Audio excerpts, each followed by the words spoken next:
Here we are today with this beautiful young actress. I don't need to introduce who she is because you should already know who she is, but I'm going to have her introduce herself and also tell us a bit about herself. Hey everyone, I am Candyse McClure. You probably know me best playing Kaya on Virgin River, but you may also know me as Duella from Battlestar Galactica, Yes. or Clementine Chasseur from Hemlock Grove, or Dr. Landis from Ghost Wars, or any number of other things.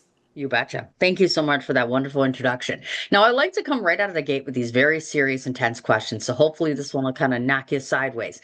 So one of my jobs is to research you as a journalist. And the one thing that I see that keeps popping up is you are very much in love with your husband. I So sure am. here's the question for you.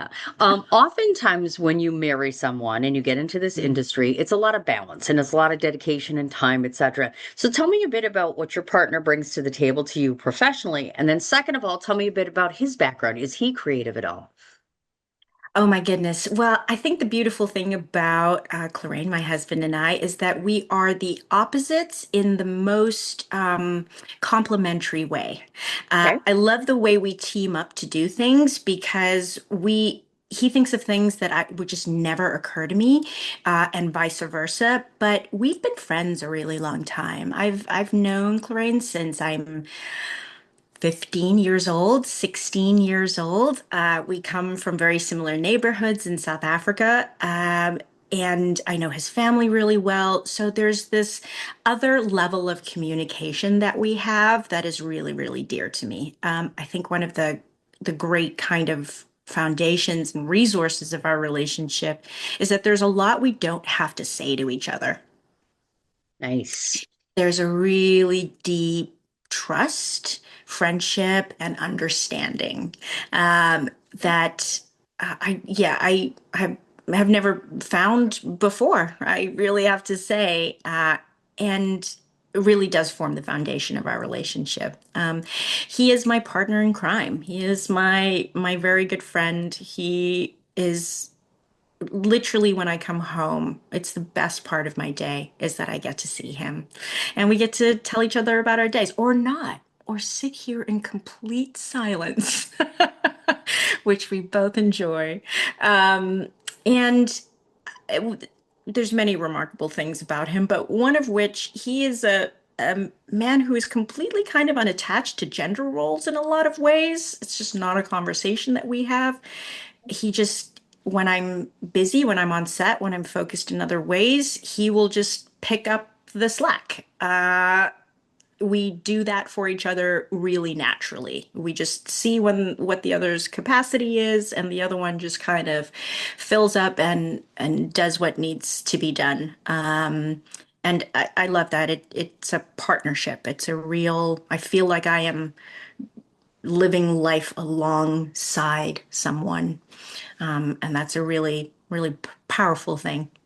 You betcha. Is he in industry? Anything related to the industry at all? No, not at all. Okay. So I guess I could ask, which is the cliche sort of thing, because I used to run lines with my husband all the time. So do you come home, run lines with him? He helps you get ready, etc. No, not at all. Oh, I mean, he helps me get ready in like very practical ways. sure. He's very good at like composing things. He does a lot of my videography. Mhm. He'll handle all the equipment when I'm needing to shoot something or for my auditions. Sure. He actually does have a background in film, but more on the technical side and the production side. Okay. He used to work in production management. He used to run a nonprofit. He used to be a personal trainer. He used to do a lot of things. Ah, Um, okay. yeah, he handles more of the technical and kind of composition things. I handle more of the creative, which is great because I'm like, babe, we need a gimbal. And so he'll go out and get the gimbal. Now, I've noticed this that there is an adjustment period, like for your partner, for instance, you're on a Netflix show. Obviously, we all know that it's not popular. Of course, it's thriving and everybody loves it. So, how does he react to that, or how does he adjust to that? Because for some that's not in the industry, it can be awkward or complicated, to get used to this sort of thing. Sure. I don't know. I mean, I don't want to speak for him. What I observe is that he's just a very sovereign individual. Like he's just very kind of secure in his own thing. He doesn't really feel the need to for it to bleed one into the other, you know. He understands this is my job. He knows he can see, he watches all the ins and outs and kind of the hard Yeah. work that goes on behind it.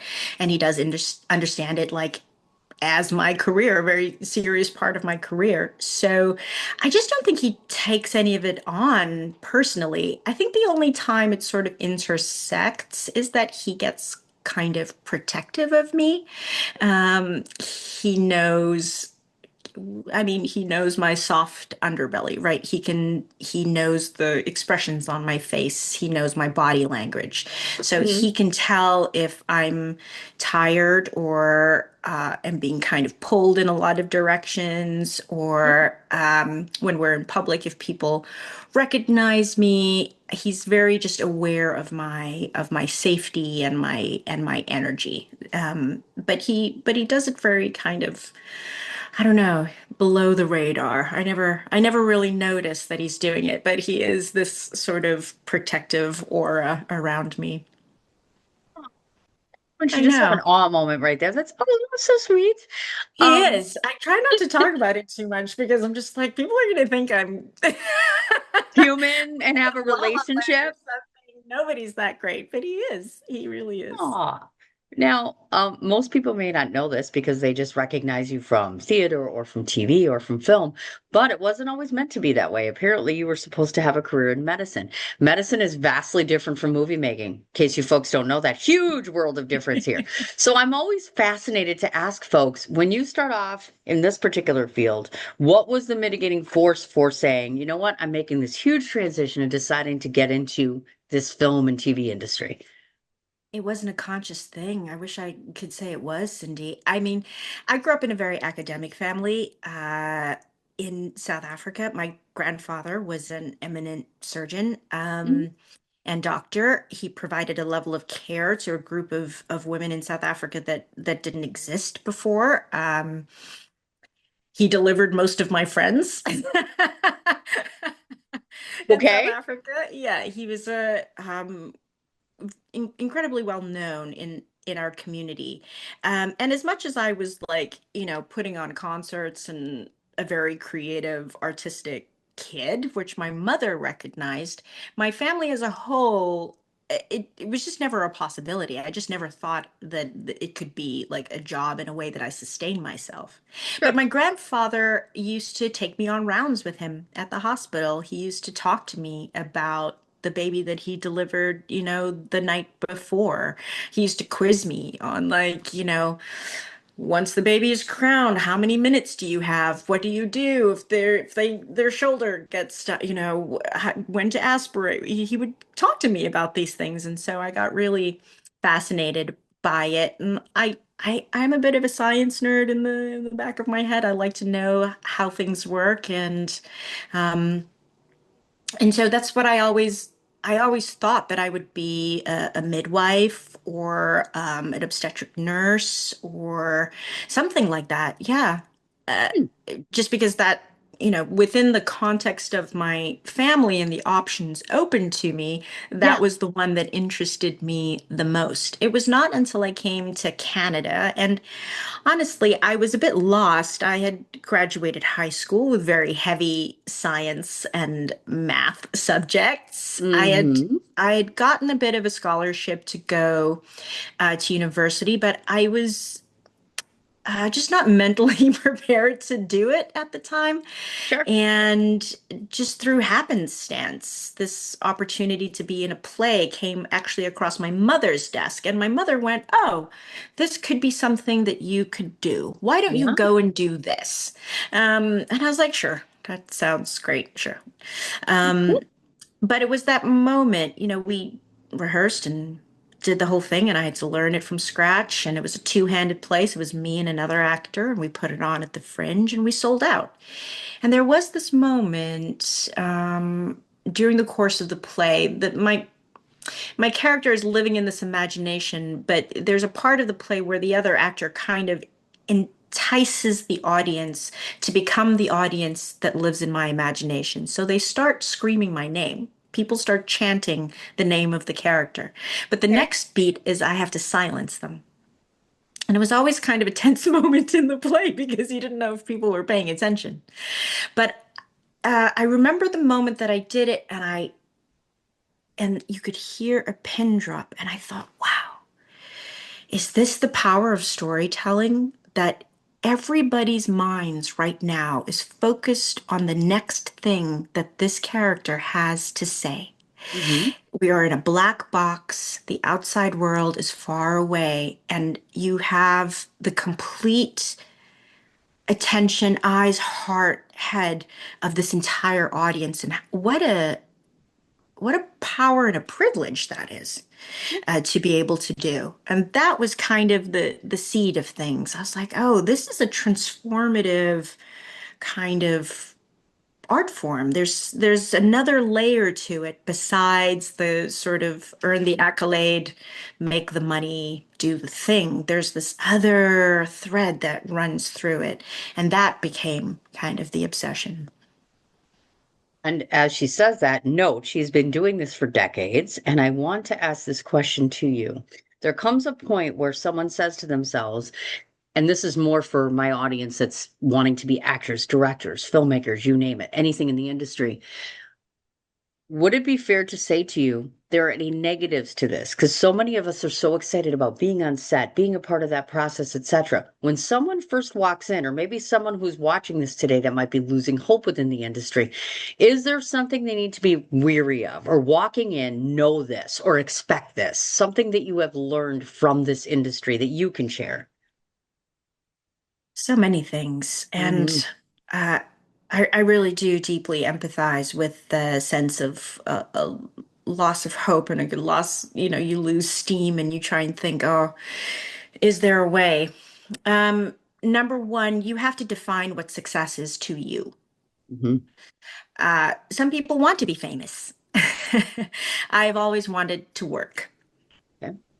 And so, whatever that meant, however grand or however humble, that was the bar. Was that, am I working or am I not working? Yeah. If I'm not working for money, am I working for myself? Am I working on something? You will face more rejection than anything else. And so, you have to have a life outside of it because Yeah. the thing that I did in my 20s, and because I had so much success early on, I Hmm. did this play. The play turned into a MOW. The MOW turned into a series, and boom, I worked for 2 years straight. Yeah. I was bouncing between sets. I was going from Jeremiah to the X. I was. It felt like it was never going to end, but it did. Hmm.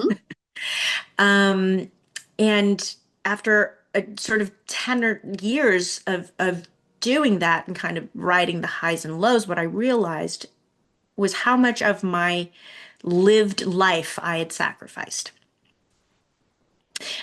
Because I was always, if my phone rang, I would leave. If I needed to move to another city, I would go. Yep. So I missed a lot of things. And I'm not saying don't miss the things if the right opportunity comes along. That's a question you have to answer for yourself, Yeah. where that sacrifice is. But there will be those sacrifices. But I got to the end of my 20s and realized that I had not had personally, deeply, in a real felt, visceral way, had the experiences myself that I was being asked to portray on screen. Mm. I had never fallen in love. I had never fallen out of love. I had never, there were all these relationships that I had never really been in the messy middle of. That how Okay. was I ever going to give them life if I didn't really understand them? And so I went Sure. out and sought that life. But uh, so the living of a really full life, and when the phone does not ring, you have a very clear idea of what you're going to do with your time because it is your time. Those auditions are your time. The set, being on set is your time. The unfortunate thing about this one of the unfortunate things about this industry is that there is no tenure. You don't sort of, well, maybe some people do, but it's not as common that you come to the end of something, and whether it was critically acclaimed or not, you Hmm. will restart from zero again. Yep. And so the holding of kind of beginner's mind about everything, being able to sort of internally regenerate that motivation and understanding what that North Star is for you becomes really, really important. You bet. And I've always just done what needed to be done. Now, that was at the sacrifice of my relationships, as I said. For I didn't own a car, I didn't own a home, I didn't have pets or plants, I wasn't in a relationship. And sometimes I'd be living in a super fancy West Hollywood penthouse apartment or loft with my friends, and it was all very fancy. And sometimes I was sleeping on my friend's, on a cot in my friend's kitchen. Yeah. Um, and it's having that North Star, that sense of self, that richness of life, that community of people that makes it so that you're able to meet. What is that Rudyard Kipling quote? My grandfather's favorite. If you are able to meet both sorrow and triumph just the same, Yeah. uh, that helped me through that. I've had jobs in a warehouse. I packed boxes. I took a job as an assistant costumer on a non-union show once just because I needed the $1,400, like Yep. that's just what that had to be. And I learned things. I learned how hard that department is, and I have an incredible respect for the wardrobe department, more so than I did before, I think. But it was all grist for the mill. It was all experience. It was all getting to see my job from very different perspectives. And so there was great value in that for me. Yeah. But that was for me. So, but it has been a marathon. Between the two significant pieces of work, I would say, on my resume were 25 years. Mm, gosh. Well, and part of that work, when we talk about you as an actor, is theater. Now, I want to ask this because here in the United States, what I've noticed outside of New York City, of course, because we all know Broadway is there, the appreciation and excitement I note for some actors to do theater is dwindling. And there is less hope when it comes to having a full house and an Mm. appreciation for the theater. Where you are in Canada, I'm curious to ask you, is theater embraced? And second of all, would you find yourself gravitating back to that medium? I think increasingly so here in Vancouver, just because I have recently seen some fantastic pieces of theater here in Vancouver. Yeah. Um, it's definitely more so a part of the culture in Toronto in a really very clear way. Okay. Um, I I auditioned, was it last year or the year before, for a really interesting piece of work at the Crow Theater. I'm not sure what happened. I'm not sure if the actual piece is still going on or if they cast somebody else, but even just the experience of being on the boards with a fellow actor, with the writer and the director there was incredible. Um, and I do. Maybe it's just my very narrow perspective, but I do see a pathway back to theater uh, because of the AI of it all and the Instagram of it all and the endless screens of it all. Um, Theater is just this place where you get to experience the immediacy of the human condition and the words landing on your ears and the physicality of actors in this way that is always, always transformative. I've never been to a piece of theater that I haven't left moved, even if I didn't like it. Um, yeah, I mean, I recently saw People, Places, Things in London, performed by the actors for whom it was written. And I mean, that is a memory uh, of a piece of theater that I will never forget. The Motive and the Cue also, I saw the Noel Coward Theater in London. And again, and then here's this, what I loved so much about it in London. Uh, people like it was just all sorts, like people had gone on hiking tours and then come to the theater. They were drinking their wine, they were on dates, there were older people and younger people. The Mhm. theater was packed, we were thronged in there, and in the intermission all people could talk about was the thing they just saw. And I was like, that's not something we can lose. That's a human thing. That's just a Right. human thing. um, and I mean, it's survived since the Greeks, so I can't imagine. I would love, like I said, I auditioned for the Crow Theater a couple of years ago. I would love to be back. But you know, it is a very different discipline. The stamina of theater is is something not for the faint of heart. It's very different than action and cut, Oh, on a yes. TV show. Mhm. Oh, big You are time. in it. You are in it, and there's no way out. There's no Hmm. touch up, there's no line call, you just got to figure it out. And Okay. I miss that. It's great. Oh, look at that. See, so folks, if you're watching and you have a stage production, she's willing, she's able, she's Call open. me Give her a up. call, of course. Now, Yeah. since we're on the theater thing, of course, I have to ask about this. Many of us, including myself, are altogether concerned, front, bottom, and sideways, about the future of theaters. Are people coming with the advent of so many different streaming services, etc.? How likely are we to get everybody to fill the theaters back up again? Are you noticing in your area that there's an abundance of people getting out of the house finally? I mean, I think this is what's great about, and part of my interest in getting involved in my local film festivals Yeah, was the rebuilding of the audience. I guess my hope is that people want to regain that balance, that they want to be outside, that right. going to the theater becomes the event that it used to be. You know that scene in Annie when she goes to the theater, let's go to the Yeah. movies, let's go see the star. That was my introduction to going to the theater. Oh, I was a kid in South Africa. That's how we would go to the theater. You would get dressed up. It would be a thing. You yeah. know, when Clarraine and I used to date when we were teenagers, going to the theater, I remember our local theater, there was this mall, it was called the Wheel anyway. The way they did the theater was a canopy of stars.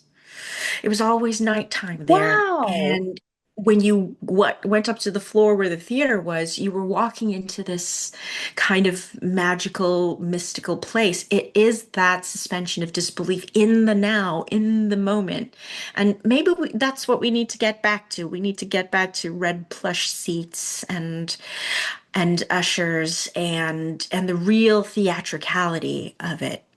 Thank you. Thank you for saying that. And of course, can't not ask about it. You are a working actor, and there are 100,000 working actors, writers, and directors all concerned about the same thing. So, for you personally, have you taken a stance on, of course, AI and, of course, the integration? I mean, I literally just saw that there is an actual AI actor that was looking for representation, and all I could think is, you're not even real. So, I don't even know how you can be represented by anyone. So, can you just speak Yeah. a bit about just your own personal concerns about this, if you have any? And then, second of all, do you think we are going to get to a point where we're going to see real protections for all of you? I really hope so, Cindy. I really hope so. I think back to the 2007 at writer's strike. We were on Battlestar, and everybody was so concerned about getting shares of DVD sales, Oh, okay. and nobody thought anything about the new media contract that was Mm, concurrently being negotiated. yeah. And who cares about DVD sales now?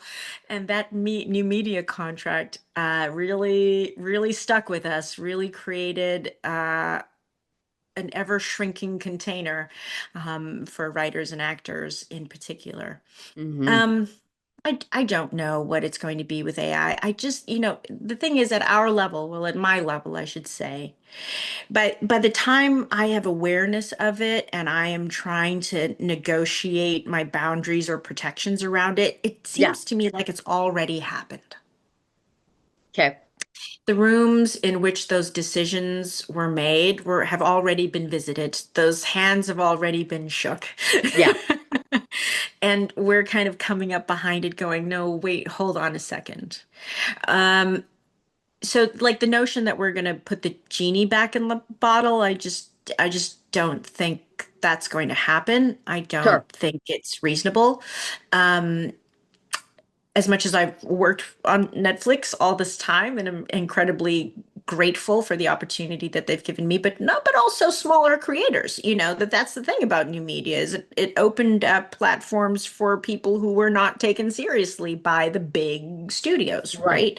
right? It gave that door open. And in the same way, there is a version of AI that allows smaller creators to be able to do more. And Yeah. that's exciting. But I think we're kind of distracted. Like it's being used in the wrong, the spotlight of it has sort of been put in the wrong direction. We're all kind of obsessed with like chat bots and I don't know, whatever, making Yeah. banana owls or whatever. I never understand what that's. I don't understand why I need an elephant to look like a watermelon. But maybe if I was 12. Um Okay. But as a tool, I would love to see what it's going to do in medicine or the Yeah. solving of food scarcity when there is none. Hmm. Or I don't know, maybe even in the fringes of the number of wrongful convictions that we have, maybe it's a tool better suited to those kinds of things and like leave Sure. the art to the humans. I think we're all kind of obsessed and kind of caught up with it at the moment, but my feeling and my hope is that there's this kind of flurry of initial activity. Yes, the AI actor looking for representation, but that it won't actually ever stick Hmm. because much as like the theater having survived the bubonic plague and the Roman Empire, uh, it will survive this. Yeah. That people need to look each other in the eye. Hmm. That conversation is so much more than words. It is nonverbal. It is the relational space between us. It is eye contact. It is the tilt of your head, Yeah. and those things we can still perceive those as being real or not. And that eventually we'll be so saturated in it that we will crave the human, that we will crave the contact, that we will crave the community, and that the pendulum will swing its way back to collectivism, Yes. um, and back to real messy humanity. And that's the thing, we kind of Hmm. being sold a dream that it can be clean and easy and direct and without friction, this frictionless world. But I really believe in the value of the struggles that we meet in our lives. Now, obviously, those things are quite dire for a lot of people in the world, and I'm not trying to say anybody deserves it or that you should seek it out. But Yeah. I but I am grateful for the challenges that I have had to meet in my life because it is the place that I have found out what I am made of. Mm, very well How, put. how else to know myself, but to do. Hmm, look at that.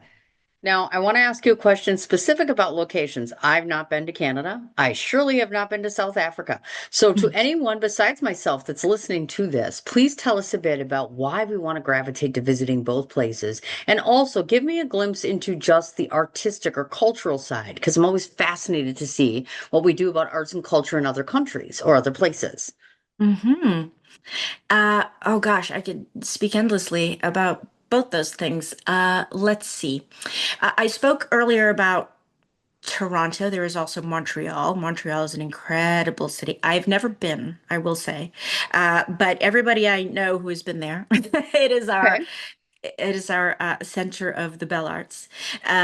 Beautiful architecture, incredible cuisine, and particularly in Quebec, a really thriving film and television industry Okay. that has connections to Europe because they have this kind of built-in francophone audience. So, Hmm. like Quebec has a star system, while the rest of us don't, which is so weird.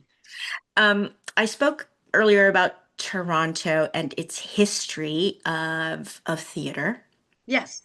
and of the arts, and it is, oh my gosh, the the AGO, the Ontario Museum, like it, much like New York, you can stumble into art all over Yes. in Toronto, and it is something that is still appreciated and visited on by its local community. It's a very normal thing to be a member of this place or to go and see the opening of that. Something that I've tried to cultivate in my own life, Okay. being a gallery member. Um, Vancouver is a much younger city. Uh, when I was here in my 20s as a teenager, it did feel like a bit of a teenager. Me and the city were kind of in the same Okay. developmental period. We've grown up since, and I'm actually quite excited about the theater community here in Vancouver because it is unattached to kind of the deeply entrenched historical or traditional theater companies and theater groups in Toronto. So it's much more, I don't know, fresh, avant-garde, kind of outside the lines, experimental. There was just this great series of pieces at the Culture. There's a great deal more indigenous art and indigenous Mm. theater, which I think is really exciting. We welcome a lot of indigenous language into our everyday lives here, which I think is profound, um, and want to see more of it, much like they do in places like New Zealand and Australia. So uh, Vancouver is a great incubator of things. It's a great place to sort of begin things. There's this kind of effervescent quality to it. But there are also hubs in Calgary. In Alberta is really well known for its fine arts programs. And now increasingly Nova Scotia, which to me is a really fascinating part of Canada. It's one of the oldest parts of Canada. It has the largest population of Black Canadians, which I find so interesting because nobody knows. um, um, Great deal of history in Nova Scotia. And history that is quite simpatico, I think, with a lot of American understanding, which is also really interesting. Okay. Um, South Africa is one of those places that whenever I tell people I'm from there, they always say they want to go. And I understand why. I understand the hurdles against going. It's really far away. It's quite a journey. It's really far. And you know, the media will tell you that it's dangerous and you can't go by yourself and you got to be wary of all these things, and while that is true, I often say yes, but is this the way people speak about Brazil? Mm. uh because arguably we have a lot of the same challenges Mhm. in Brazil.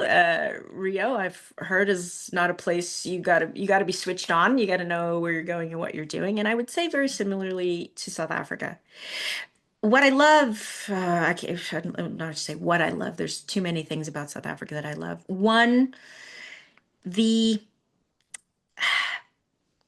because so much of our media in South Africa has to be local content. Okay. Like the majority of it is Mm. local content in local languages.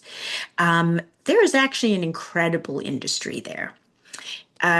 Johannesburg as a city, the city of gold, Igoli. I've had New Yorkers tell me that Johannesburg reminds them of New York in the 80s, Oh, when it was a thriving art scene and it was buzzy and raw and it didn't feel like things were settled yet. It was full of potential and potentiality. And I would agree. okay. There's some really, in South Africa, we say Lani places in Joburg. Of course, you can do all the shishi. You can go to the best hotels. You will never eat a bad meal. I can promise you that. If you go to Hmm. South Africa and eat a bad meal, call me. I will pay for it. The food is that good. Okay.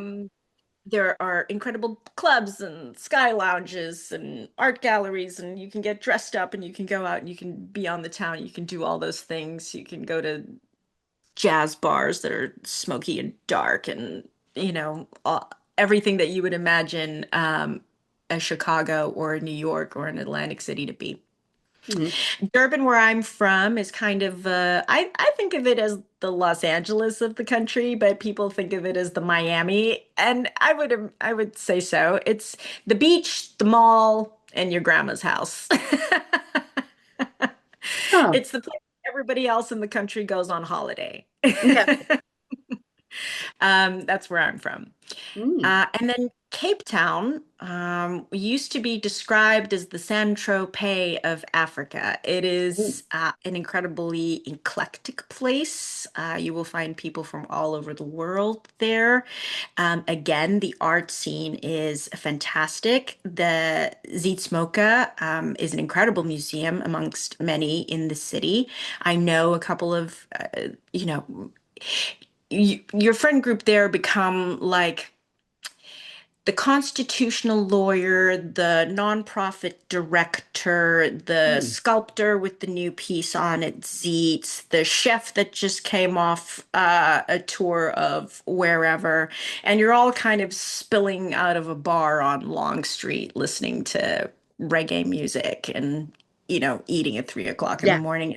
It's that kind of it's that kind of melting pot in a lot of ways. Very thriving, very vibrant place. And then there's just the beauty of it. There's the escarpment and the big five animals and the garden route and the place where the warm ocean, the Atlantic and the Indian Ocean meet, endless beaches, beautiful mountains. You can go from snow to beach to wine country in no time flat. South Africa has made wine for almost 600 years. We're one of the top wine producers in the world. Mm. Um, and then all the history. Go and see the diamond mines, go and see Yeah. the gold mines, go and, see all the old artifacts of Dutch colonialism and apartheid. And the Apartheid Museum is incredibly done, hard on the heart, but really, really educational, really profound. Yeah. You can visit Nelson Mandela's home and see the bullet holes in the brick. But then also you're on Vilakazi Street. So you'll go outside, you'll have an incredible meal, you'll watch a group of street performers that will move you to tears. Um, it's just an extraordinarily diverse and rich and welcoming country. We are still a society of families, Mm. so people will welcome you. They will want to invite you to their homes. They will want to feed you. They will want to show you where they live. We showed that during the World Cup as how warm and how hospitable South Africans really are, and so proud. We are, no matter what color you are or where you're from, South Africans are deeply, proudly South African. So we're all going to just leave this, get on an airplane. We're going to visit Canada first, and we're going to over to South Africa. Just give yourself like 2 months because she made it sound so wonderful, right? That Actually, we you all do want to you live where do we need are. time.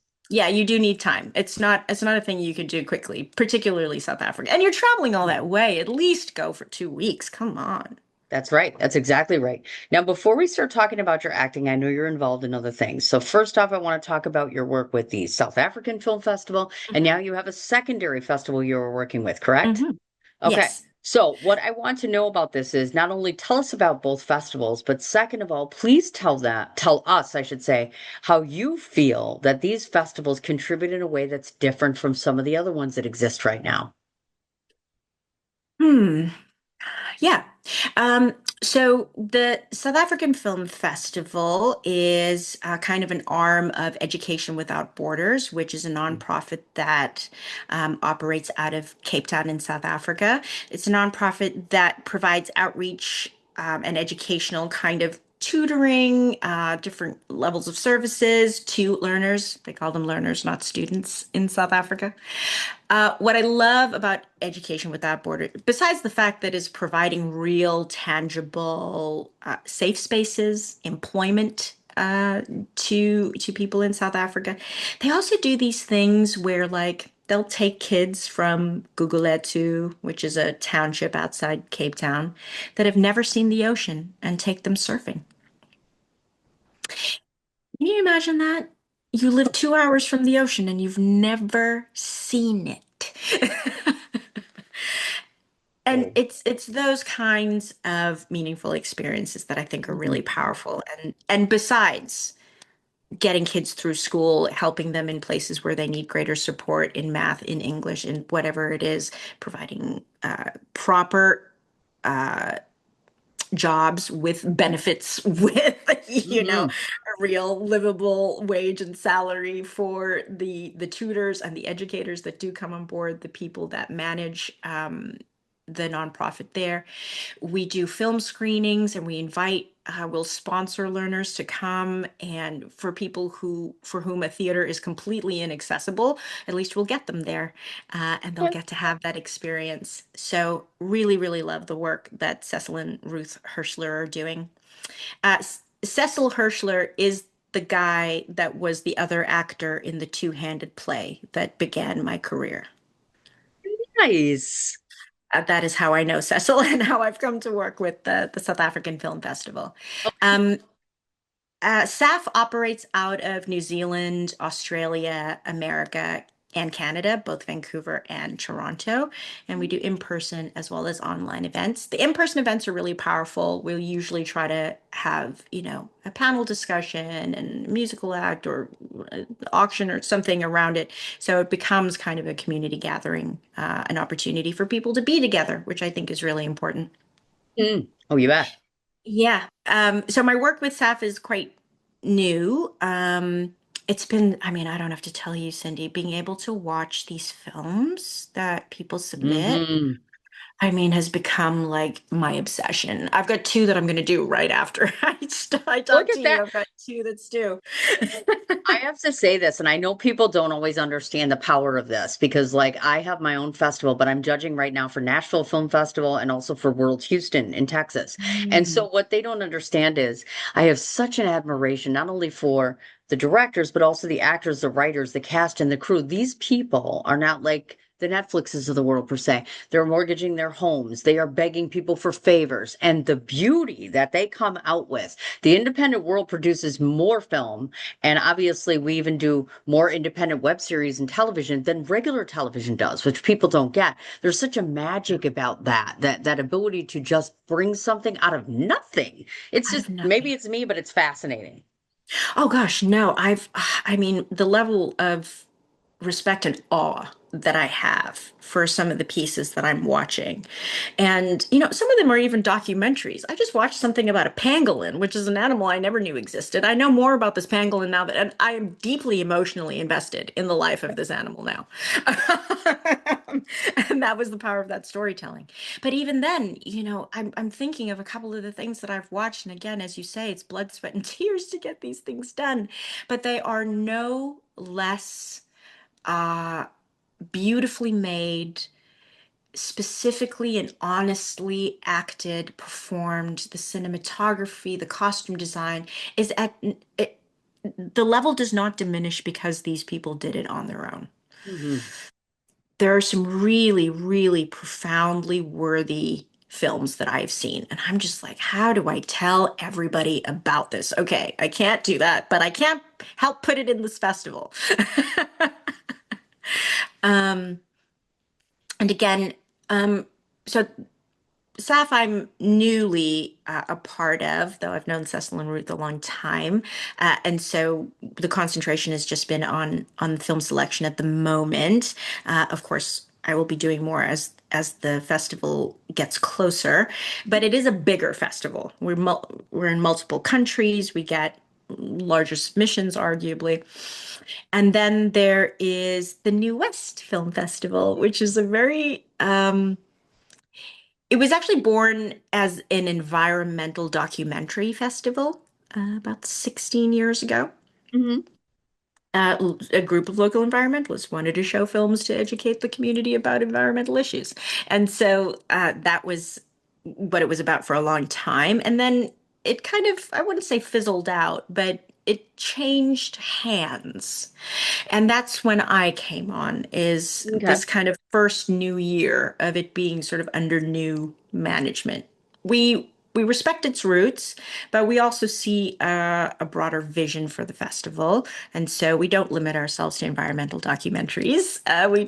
We are an international festival, so we take submissions from all over the world, and we also really like to support our local filmmakers. So we call in submissions from Emily Carr and from Viff from Douglas College. I mean, I did I did have somebody say that we are quite tough. Oh boy. we we are, we're film people, right? And you want to be honest about that. You don't Yes. want to tell somebody that something is something when it is not, because it is a process and you have to learn. And we want to do that with a great deal of care. Of course, our president is, oh my gosh, is the biggest heart of anybody I've ever met in my life, Kathy Sosted. Um, but for me, part of my uh, draw towards this is the focus on the audience. And I think this is where the power of the film festival lies, Yeah. is that the rebuilding of an audience. It benefits the filmmakers in that they get to put their film in front of a real group of people, not a Hmm. focus group, not their classmates, not their friends and family, but actual real people who came off the street, and test the merit of their work against that audience. Hmm. Right? That is a Hmm. real honest bit of feedback that's so crucial. And for the audience, an opportunity to be in community. Yeah, without a doubt. And I really do find that people respond to that. We had an excellent year for the festival this year, and we are only growing in strength. And part of our mission is that we connect with the community. So we do all these little events throughout the year that Hmm. lead up to the festival. And that's the other part I love, is that our focus is on building that audience. As soon as that the festival closes, we are rebuilding the audience for the next festival. And it comes from all different directions. I mean, we did an Oscar night, of course. It was great. We sold Hmm. out, and what an Oscars to watch. Um, Controversial in many ways. I had a lot of opinions, but it was great to be able to be in a room to talk to people about it. Yes. Um, we're doing something for World Refugee Day. We do something called Canada on Film, which is sponsored by the Government of Canada, but we get a free film and we bring people together. We're in partnership with a local Down Syndrome Film Festival. We do something for Pride, of course. So by the time our festival opens, our audience knows us and trusts us. Yeah. And so they will come to see what we have curated Ooh, I and what we love that. have for them. Hmm. We want to create that curiosity and that community around it. It is the vision of our president, and I think it's a really clear and important one, and part of why I joined the board. Lovely. Thank you very much for that because it's important that folks know that. And of course, when I put the interview out, we'll list how to find the festivals, et cetera, to get more information on Thank that, of you. course. And I know in Yeah. the past and moving forward, of course, you taking time to give back. So for instance, I want everybody to know what Care Canada is about because I know that you've worked with them before. And tell us a Mhm. bit about what their goals are and how you fit into that so well. Well, I love Care Canada particularly for their focus on women. Hmm. They have a real philosophy around like when you solve the problem of a woman in a community, it benefits everybody around her. Because Hmm. that's just the nature of how women in community work. That once she is established, she will immediately begin to sort out everybody around her. And so they've Hmm. really pinpointed where the greatest need is and where the greatest effectiveness, I guess, is of where Okay. they can concentrate. They do a drive every year called Walk in Her Shoes, where they really humanize and bring home uh, the simplest things, the daily chores of how people have to get by day to day, getting Mhm. water, um, simple things like that. And then I do love that they show the success stories. Part of our Christmas gifts, if you're a friend of mine, you will eventually get a goat or a chicken. Not you, but in your name, you will have donated a goat or a chicken to somebody through Care Canada, which is Okay. I love the program that they do because this is an effective thing, right? Mhm. They're giving it's hygiene packages, it's education around fertility and menstruation for young girls. It is tools by which to grow things, seeds and tools and fertilizers. It's Yeah. practical, immediate, hands up, not a hand out. And it doesn't focus on the kind of, I don't know how to say it in a good way, like the poverty porn, you know? It's Yeah. like, I know what you're saying. yeah, yeah, yeah. Let's lift people up. Yeah. th- so Care Canada's focus on women in community is really what drew me to them. Yeah. Nice. Very nice.